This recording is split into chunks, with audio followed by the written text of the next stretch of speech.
jika orang sudah berada sampai di level di situ, dia sudah benar-benar selaras, tahu dirinya, ya, bisa nggak itu dikalahkan hanya dengan keselarasan, kekuatan pikiran, keyakinan itu? Bisa, Mas. Bisa. Kenapa? Bagi orang yang spiritual, dia bahkan nggak mengatakan dirinya ada, yang ada cuma Tuhan. Bahkan dia lebih sering ingat nama Tuhan dibanding namanya sendiri. Dia sudah melampaui nama itu. Bahwa orang-orang yang punya karir bagus di dunia kepemimpinan itu tanda tangannya cenderung simpel, ya. Tanda tangannya cenderung sederhana, bahkan rata-rata cuma nulis namanya. Iya. Soeharto, Soekarno. Saya nggak mau mengatakan siapa yang tanda tangannya paling simpel di Pilpres besok ya. Dilihat sendiri.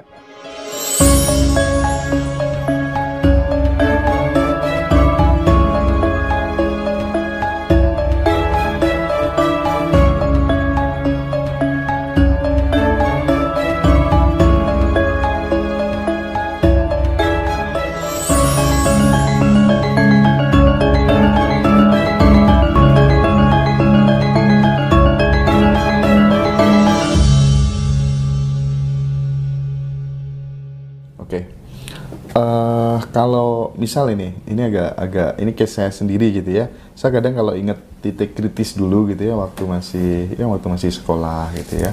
Bapak karena sudah nggak ada sejak kelas 3 SD gitu ya.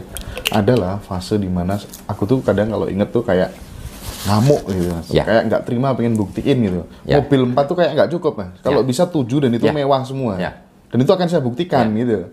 Nah, kayak gitu tuh gimana Mas menurut Mas Arif gitu? Sebetulnya gini, ya terlepas dari salah benarnya dulu, gara-gara dalam tanda kutip penderitaan ya. Iya, karena merasa mungkin tidak hanya saya yang diremehkan, karena ada Ya, orang ya, tua ya, dan lain ya, sebagainya. ya, Itu ya. kan kemudian membuat saya menjadi ngamuk gitu, ingin buktikan gitu loh. Itu yang saya bilang. Son Goku berubah jadi kesatria Super Saiyan. Itu marah yang sangat loh. Mohon maaf ya, saya nggak tahu persis ya. Tapi kan sebetulnya contohnya, orang-orang tercerahkan, Buddha, Nabi Muhammad, semuanya kan ada kegelisahan, Mas. Melihat sistem. Ini kok bangsa Arab goblok kepol, jahiliyah. Ada kemarin yang muncak, akhirnya dia nyepi, transform. Sama semuanya. Jadi, kemarahan pun ketika kita tahu betul cara mengelolanya, itu jadi membawa kita ke titik kritis itu. Nah, sekarang makanya saya bilang, ada yang iri misalnya. Enak banget ya hidupnya Mas Hendra. Mbahmu, aku udah ditinggal bapakku waktu aku kecil. Selalu ada penderitaan yang melatari keberhasilan. Karena penderitaan itulah pencipta titik kritis. Makanya kalau boleh diamati, orang-orang spiritualnya hebat, itu mereka awalnya menderita, makanya jadi begitu. Atau sengaja mereka menjemput penderitaan. Lewat itu ya, diambil negatifnya dulu tadi ya. Oke. Nah, oleh karenanya itu, yang kurang dari orang-orang sekarang itu adalah pengen cepet, Mas. Nggak mau membayar tirakatnya, membayar susahnya. Mereka mengira bahwa mahar itu hanya cukup. Jadi gini, ketika Anda ikut sebuah training, ya pertama kali ya Anda itu membayar itu bagian dari Anda supaya tidak merasa pertukarannya nggak seimbang. Karena nanti kalau gini Mas, kalau orang nggak bayar, sebenarnya dia bayar dengan cara lain. Jangan salah loh. Kalau Mas dapat sesuatu, kadang kan merasa hutang budi, dan hutang budi itu bayarannya nggak enak banget gitu. Kita merasa di bawah dia, kita merasa nggak punya postur. Nah, jadi bayar dengan uang itu pertama adalah supaya kita tidak merasakan penderitaan yang itu. Tapi untuk supaya ilmu ini lebih meresap dalam, itu pulang pelatihan harusnya tirakatnya juga nggak main-main. Kan banyak yang gini, Mas, gimana ya kalau Mas Arif bisa punya fokus yang sangat tajam. Yang saya bilang, kalau ada 3 lilin, saya tuh bisa fokus lilin di tengah, 2 lilin lenyap, Mas. Saking fokusnya. Nah, loh, saya tuh dulu wirid ribuan kali bertahun-tahun loh. Terus aku bilang, ayo coba tak kasih tahu caranya. Nggak mau dilakukan. Sok dilacak ya orang-orang hebat di Ngaji Roso, Mas Firman, Saiful Karim, Om Bimo, semuanya pernah menderita, Mas. Nah, dilacak ke belakang mereka nggak curhat aja, nggak kayak saya. Mereka ujuk-ujuk gitu, bisa hebat kayak gitu? Enggak, mereka pernah menderita. Itulah yang menjadi fondasi, akhirnya mereka punya satu lompatan itu. Saya berani pede, saya belum pernah gobin. Anda nggak tahu susahnya. Iya, Om Gobin. Nah, susah banget itu. Tapi dia nggak suka curhat kayak saya kayak gitu. Iya. Susah banget itu, Curhatnya lebih susah daripada saya. Curhatnya cuman, aku tuh sering ke Jogja, setiap mau ke Itu penderitaan baru yang saya ciptakan tuh Gobin biar dia tetap tirakat ya. Gobin itu dulu kan salah satu peserta penghuni terakhir, Mas. Oh, di TV itu, petir itu dulu itu. Itu sebelum itu dia lagi susah banget hidupnya, Mas. Wah, susah secara finansial, lontang-lantung. Jadi orang kan lihatnya Gobin sekarang begitu, orang-orangnya pintar. Dulunya ya ruwet. Iya. Oke. Jadi teman-teman semuanya, keilmuannya Mas Arif ini hasil School of Life. Keren. Saya sering menemukan puzzle-puzzle baru. Oh iya ya.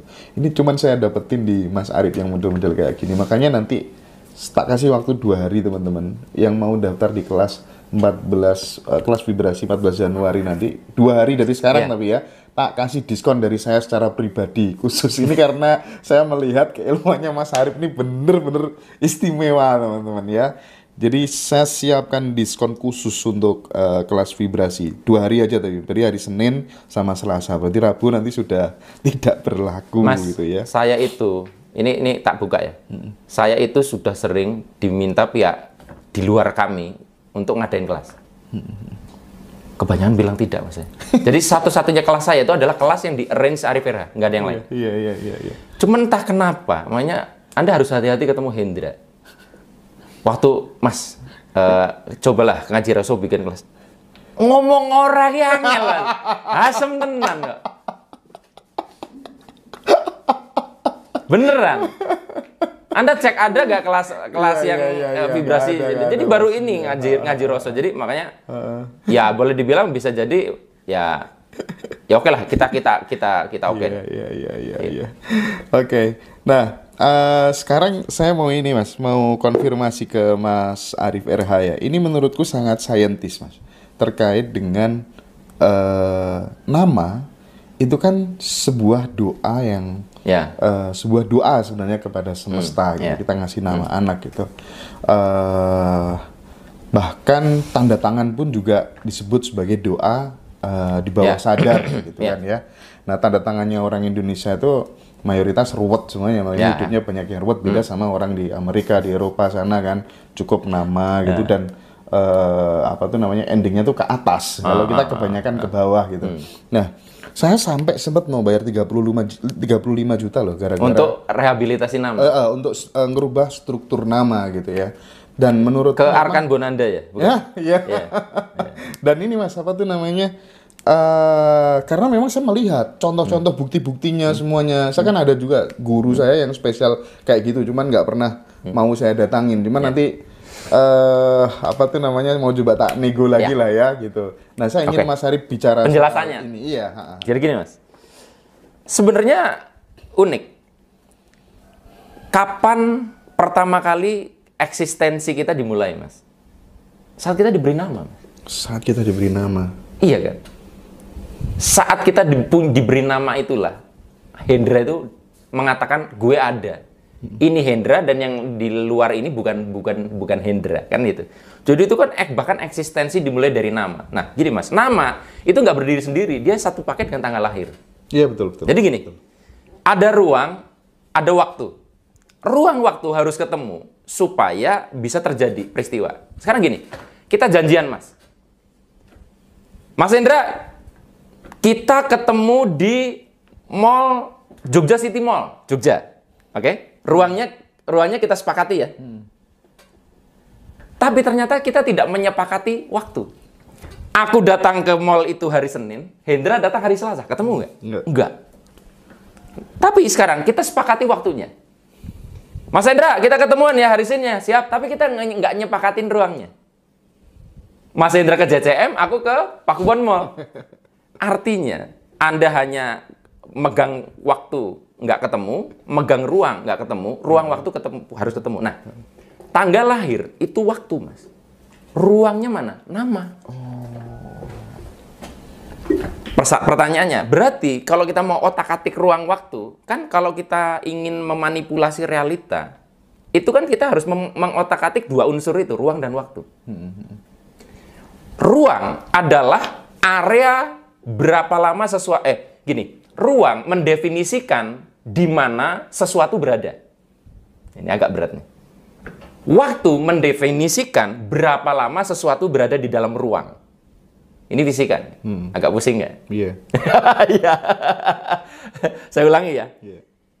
Ruang mendefinisikan di mana sesuatu berada. Di mana Waktu sesuatu berada. Oke. ya, waktu mendefinisikan berapa lama sesuatu berada dalam ruang, ya kan gitu. Nah, kan kita nggak mungkin ngutak-atik tanggal lahir. Kayaknya Mas Hendra harus digeser nih, lahirnya mundurin, kan nggak bisa, karena memang udah given lahirnya tanggal itu, jam itu. Maka untuk memanipulasi realitas yang bisa dilakukan cuma ngotak-atik ruang. Apa itu? Nama. Nama bisa diotak-atik. Nah, tapi kan tidak menutup kemungkinan juga bahwa kemudian waktu pun juga bisa diotak-atik dengan afirmasi. Oke, mulai saat ini tak yakinin aku tanggal lahirnya geser ke sini gitu. Mungkin nggak? Saya belum pernah melakukan itu. Oke. Cuman yang saya maksud gini, Mas. Secara faktual kita nggak bisa mengganti. Iya, karena itu sudah ini ya. Nggak bisa. Iya. Jadi kalau dari level afirmasi udah beda ya. Oke. Tapi nama itu bisa diganti, bahkan sampai administrasinya pun kita bisa ubah. Betul. Saya dulu tidak mengerti tentang ini. Oke.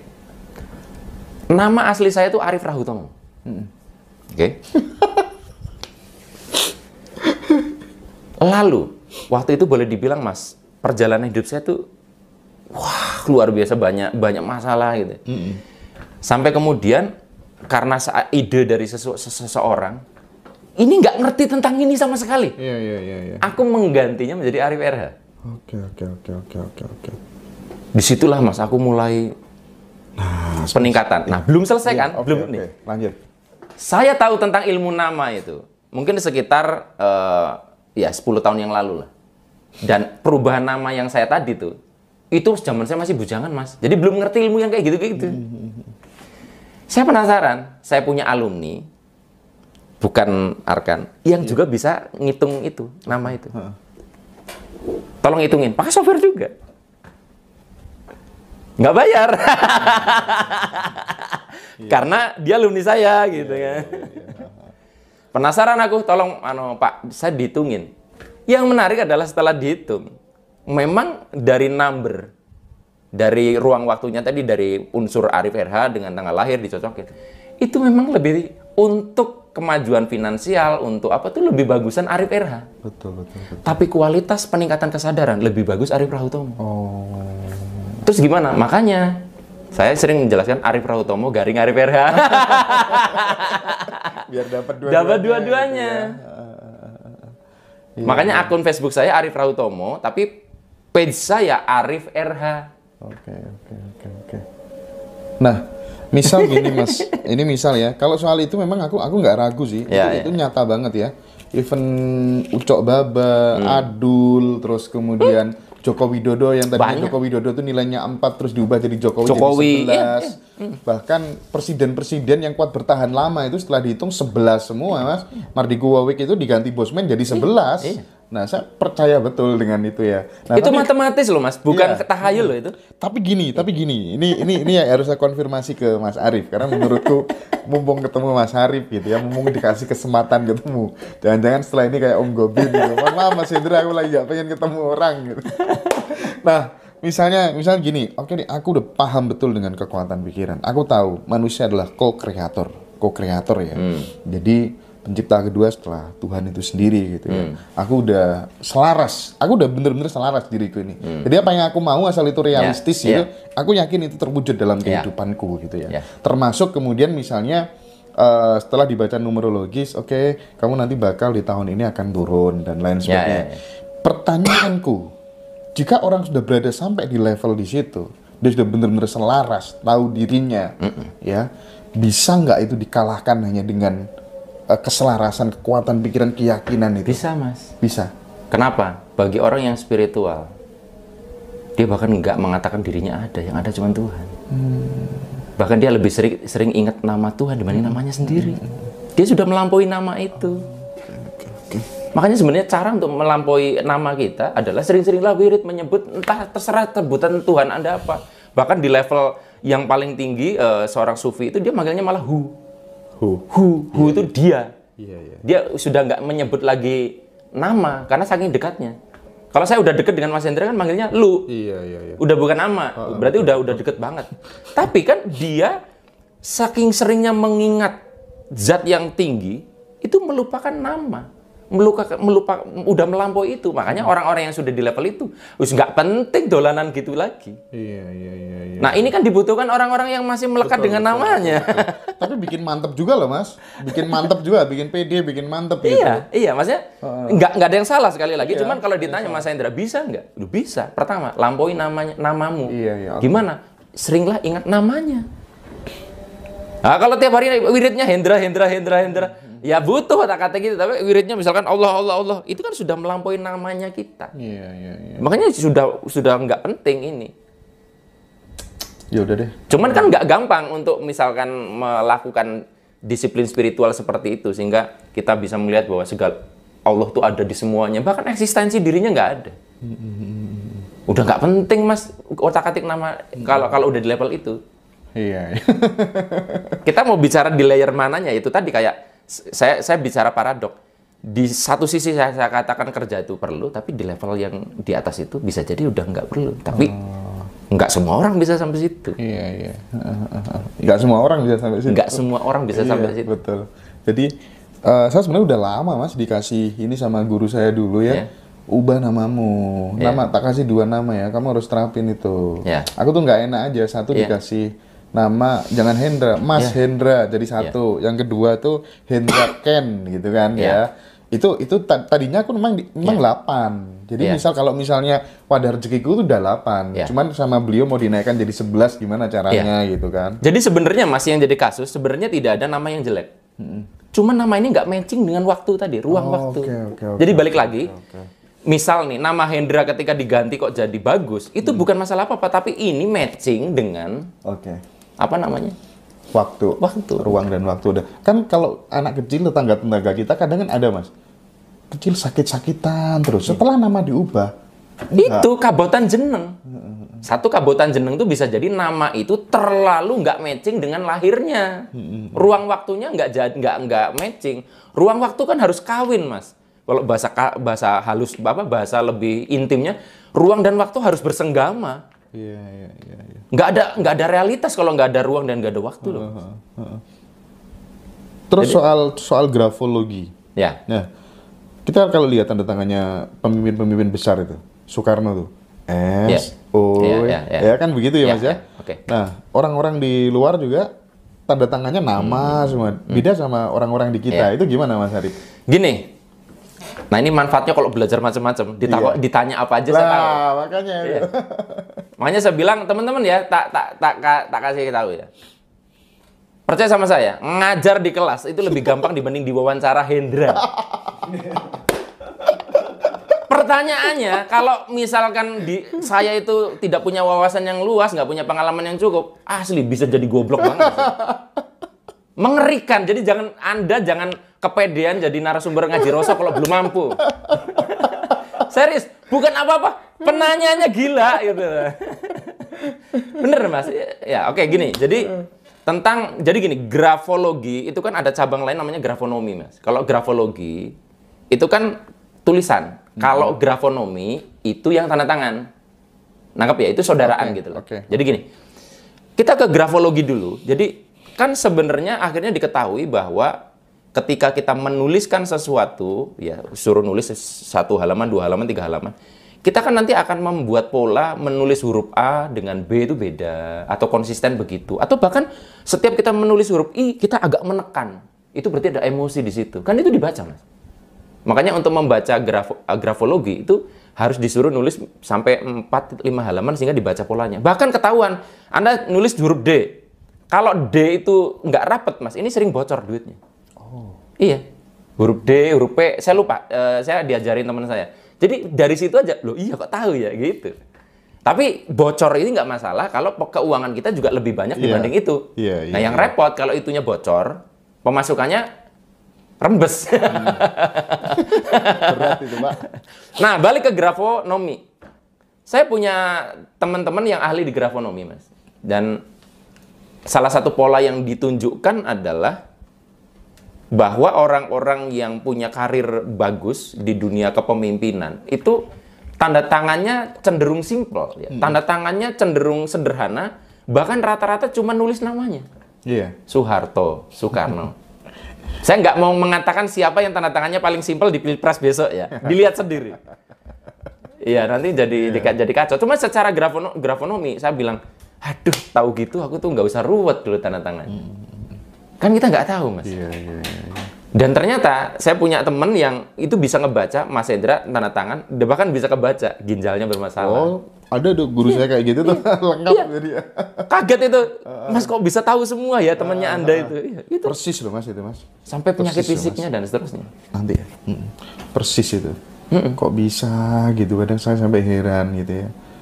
Aduh. Jadi kalau kita gini, makanya kalau teman-teman, wah, nggak harus semuanya dipakai ya, artinya nama dirubah, tanda tangan dirubah, enggak.